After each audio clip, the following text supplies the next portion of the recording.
অনেক দিন পরে কিন্তু সেই পুরনো দিনে আর কি ফেরত চলে আসছি। তো অনেক দিন পরে এই যে চা আর হচ্ছে গিয়ে বাটার বন বা বনরুটি যে যেটা বলেন, তো নাস্তা খাইতেছি সকালের। তো আপনাদের সাথে একটু শেয়ার করতেছি, যেহেতু অনেক দিন পরে, বিগত প্রায় 1-1.5 মাস পরে, রোজার আগে খাওয়া হয়েছে, রোজার পরে এখনও খাওয়া হয় নাই। তো এই জন্য একটু শেয়ার করতেছি আপনাদের সাথে। তো আমি এখানে বড় একটা রুটি নিয়ে আসছিল, তো সকালে আর কি ওর বাবা যাওয়ার সময় দিয়ে গেছে বাসায়। তো এই যে রুটি আর হচ্ছে গিয়ে চা দিয়ে আমি খাইতেছি। তো এটা কিন্তু আমার খুব পছন্দ বলতে পারেন, যখন মন চায় তখন, মাঝে মধ্যেই মনে চায় তখনই আর কি আনা হয়। তো সকালে নাস্তা করে এই যে দুপুরে রান্নার জন্য আর কি চলে আসছি। তো এখানে আমি মুরগি রান্না করব, এই জন্য এখানে আমি পেঁয়াজ, রসুন, আদা আর হচ্ছে গিয়ে একসাথে আর কি ব্লেন্ড করে নিছিলাম। মুরগি রান্না করব আর কি, সোনালি মুরগি। তো এটা দিয়ে দিলাম। তো এটা আমি এখন কিছু সময় আর কি ভেজে নিব। আর পাশের চুলাতে হচ্ছে গিয়ে ভাত বসাই দিছি, যেহেতু বললামই তো পুরনো দিন, পুরনো চাকরি আর কি। 1 মাস চাকরিটা ছিল না, তো ফির আবার পরবর্তীতে আমার চাকরিটা আবার আমি জয়েন করছি। চাকরি বলতে ওর বাবাকে সকালবেলা আবার ভাত দেওয়া শুরু করছি, ওইটাকে আমি বলতেছি চাকরি। তো সেই পুরনো দিনে আবার চলে আসছি। রোজার মাসে আর কি ভাত নেয়নি ওর বাবা, রোজা ছিল এই জন্য। তো এখানে আমি এই যে হলুদ মরিচের গুঁড়া, তারপর হচ্ছে তেজপাতা, গরম মশলা, ধনিয়ার গুঁড়া, এলাচি সব কিছু দিয়ে দিলাম। তো এখন একটু ভেজে তারপর হচ্ছে গিয়ে আমি এখানে পানি দিয়ে আবার কষিয়ে নিব। তো যেই ইয়াটাতে ব্লেন্ড করেছিলাম আমি, সেই জারটা ধুয়ে আমি একটু পানি দিয়ে দিচ্ছি এটার ভিতর। এখন মশলাটা ভালো করে আমি একবারে কষিয়ে নিব যতক্ষণ তেলটা উপরে চলে না আসে।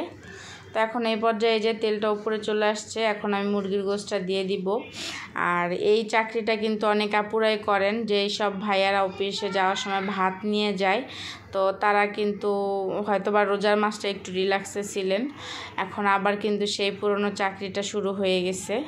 তো এখানে যে মুরগিটা আমি ভালো করে আর কি মুরগির গোশটা কষিয়ে নিতেছি।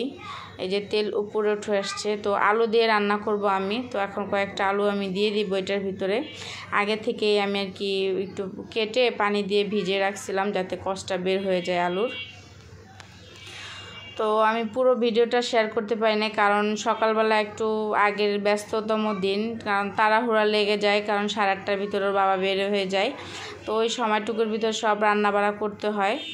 তো এই যে এখানে আমি এই যে মুরগি গোশে ঝোল দিয়ে দিছিলাম কষানো হওয়ার পরে। এখন এই যে তরকারিটা জিরা দিয়ে তারপর হচ্ছে কি আমি নামাই নিব। বাটা জিরাও কিন্তু দিয়েছিলাম, এখন এই যে তেলে তারপর জিরাটা ফাঁকি করে দিয়ে দিলাম।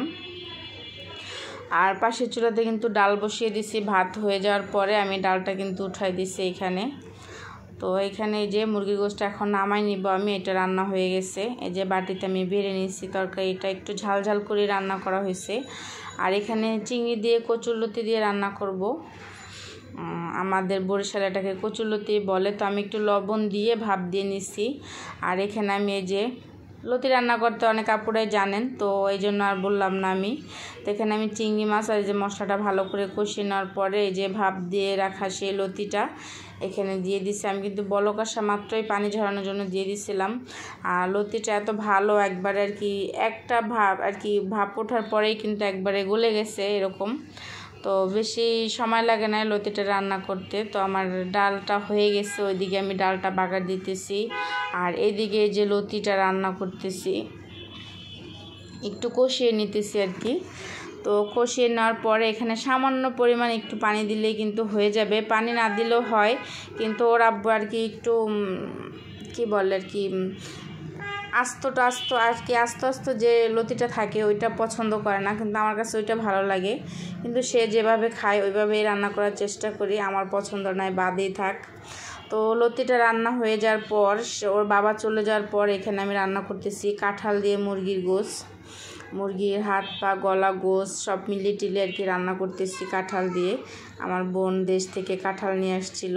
তো মশলা টশলা কষিয়ে তারপর কাঁঠালটা আমি একটু হলুদ দিয়ে ভাপ দিয়ে নিয়েছিলাম। তারপর হচ্ছে এখানে যে গোছের সাথে আমি ভালো করে কষিয়ে নিতেছি কাঁঠালটা।